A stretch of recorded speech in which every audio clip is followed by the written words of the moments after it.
Hey, this is Mad Movie Mark of the Mad Movie Mark Movie Review. Thank you for joining me as I review the 2008 Japanese family drama Still Walking. 美味しいなら何だっていいけど。Hey, well, thank you. I appreciate that. That means a lot to me, but don't sell yourself short here. Your opinion matters too. Still Walking has a 100% fresh rating from the critics on Rotten Tomatoes and a 90% fresh rating from the audience. I'm currently reviewing every movie that has a 100% fresh rating from the critics. Now, this movie reminds me a lot of my third favorite movie of all time, which is Ordinary People, in that there is a family that is dealing with the loss of their oldest son/brother. This person has died in a drowning accident. The person who he saved blames himself for what has happened and is completely depressed that they are still alive, and the family in some way also blames the survivor for what has happened. Now, that is basically what Ordinary People is about, and that is basically what this movie is about as well. Now, in this movie, you have a father and a mother. The father is someone who is kind of checked out in life. He does not pay much attention to his family, at least not to his son and daughter. He's very cold to people, it seems like, and he is mourning. I would say he's mourning the hardest out of all the people who are mourning the son's death. His oldest son was like his prize and joy. He considered him his heir. He considered him the one who was really going to make it in life. And you can tell he's just crushed by the loss of his oldest son.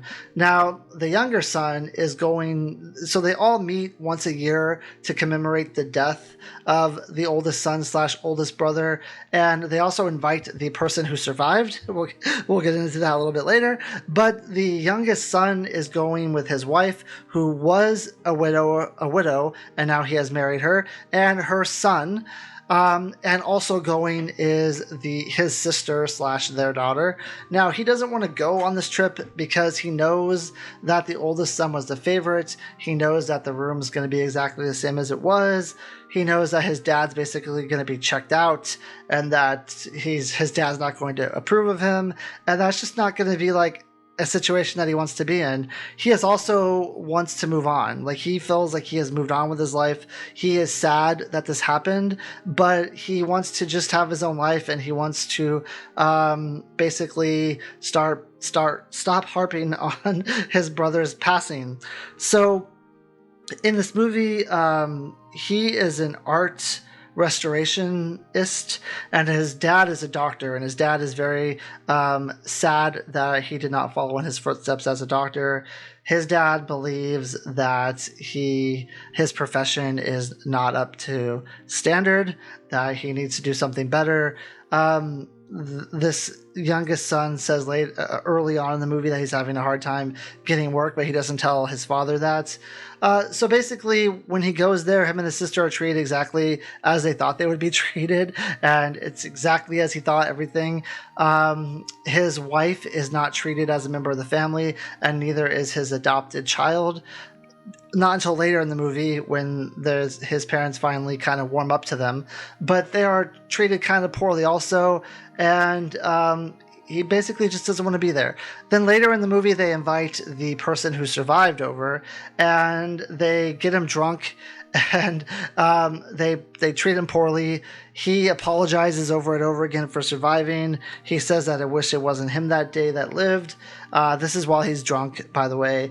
And he leaves the party basically crying and very apologetic for what he's done for living. And as he's leaving, the youngest son's like, why do you guys invite him every year? Like, why do you make fun of him? He didn't do anything wrong. Like, he just lived. He just survived. Our brother saved him for a reason. Why are you doing this? And the mother says, well, you just need someone to blame. And it helps me to cope when I am allowed to invite him over and make fun of him and call him fat and make fun of his job and his appearance and all of that. It makes me feel better about myself, and it makes me feel like I have someone to blame, which I think is terrible. But I will say, when I was 17, my best friend, who was 18 at the time, passed away. And basically it was him in a situation where he got into a car with someone who was drunk, let that person drive, and that person drove into a tree and killed him.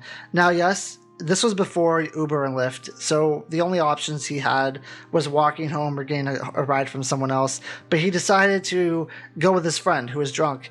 And yes, he made that decision himself. It was a bad decision. He was probably felt guilty about not going with his friend. But for so many years, for over a decade, I wanted to blame the person who drove. It was so much easier for me to blame the person who drove than to put any blame on my friend at all, because I felt that he was just the victim in the situation and it just wasn't fair. I think as I've gotten older, I still have a lot of animosity towards that guy, but I also understand that there were factors that my friend could have done better. He could have made better decisions. But I understand what the mom's saying here, that it is a lot easier to blame someone and to have someone that you can be mad at and direct your feelings towards that person. Now, I'm not saying it's right, and definitely in this movie it's not right, because her son made a choice. Her son did something courageous, and you can't blame the survivor. Now, going back to Ordinary People, my third favorite movie of all time, Conrad, who's the son in that movie, he blames himself for surviving. He goes to therapy, and he even says, like, he blames himself for being stronger, and he doesn't actually believe he could be stronger. So it's similar. This movie is a lot, I believe, very similar to Ordinary People. But yeah, so at the end of the movie, there's a butterfly, I believe, that flies into the house, and the mom is convinced that it's her son reincarnated, or it's a sign from her son, because this is the day they're celebrating his death, and this is the day that the butterfly flies in. I thought this was a really touching scene. I thought there's a lot of touching scenes in this movie. There's a scene where they go to the cemetery to see their son's grave, and she's pouring water over the grave because she says it's a hot day and maybe he wants some water. It's a very touching movie. This movie is very sad. It's very emotional. It's very touching. It's just a really fantastically done movie. And then at the end of the movie, there is a next door neighbor who calls the father and says she's having some sort of medical emergency, and he says, sorry, I can't help you, like I don't do that anymore. And then we later see like an ambulance show up, and they're putting her on this gurney, and he's over there saying, like, what's her vitals, like how, like he's trying to jump back into this profession that he has, something that he loved and was passionate about, and maybe he just hasn't had anything in life to be happy or passionate about. And that's one reason why he is the way he is, where he's kind of keeps to himself and doesn't really talk to anyone or want to interact or talk or mingle with anyone. Then at the end of the movie, when the son and his wife and his child leave, he basically says that they're going to go back there once a year now instead of multiple times a year, because they only really need to see his parents once a year. We learn, this is a spoiler if anyone wants to see this movie, we learned that his father passes away, and then we see him at the funeral, or at the his brother's gravestone, pouring the water over it like his mom did, because his mom passed away 3 years later. So he's kind of carrying on that tradition of going to his brother's grave and putting the water on it because his parents aren't there to do it. Also, I forgot, there's a point in the movie where we learn that the mother and father don't have a great relationship together, and they're just kind of staying together for the sake of the family.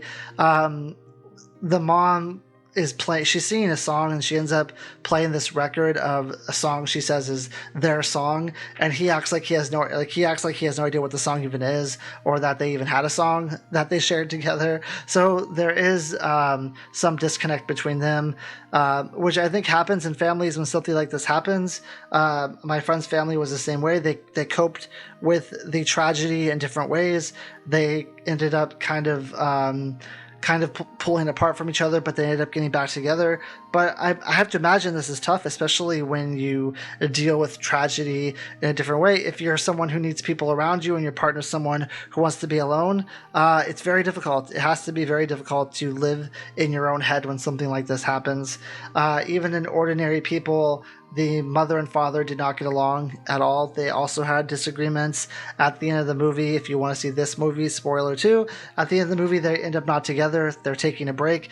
But the father is the one in Ordinary People who it's the same type of way, where he kind of holds his feelings in. He doesn't talk to them about them very much. Mary Tyler Moore, who plays the mom. She is someone who kind of drifts off into her own world. She also is kind of distant from her family. So, I mean, this movie has a lot of parallels towards Ordinary People. I'm actually surprised at how similar they were, but they're also different in ways too. But I really enjoyed this movie. I thought the acting was quite good. The butterfly scene for me was probably the most touching scene. Also, the one where she's pouring the water over the grave. But very touching scenes for both of those. You really feel that she believes it's her son. You really feel that there's some excitement in her life, or maybe that there hasn't been in a while, where she's finally happy. Maybe she can be a little more at peace thinking this butterfly is her son. But a very touching movie. Like I said, kind of slow in the beginning. I had a hard time getting into it, but I'd say middle to end is the stronger part of this movie. The acting is phenomenal. I don't know if I've seen a movie from Japan where the acting wasn't phenomenal. They've all been really, really stellar so far. Great script, great writing. It's just a really good family drama. I would recommend it to anyone, and I give it a 9 out of 10. Thank you. I hope you join me next time when I review the movie Sita Sings the Blues. Have a great day.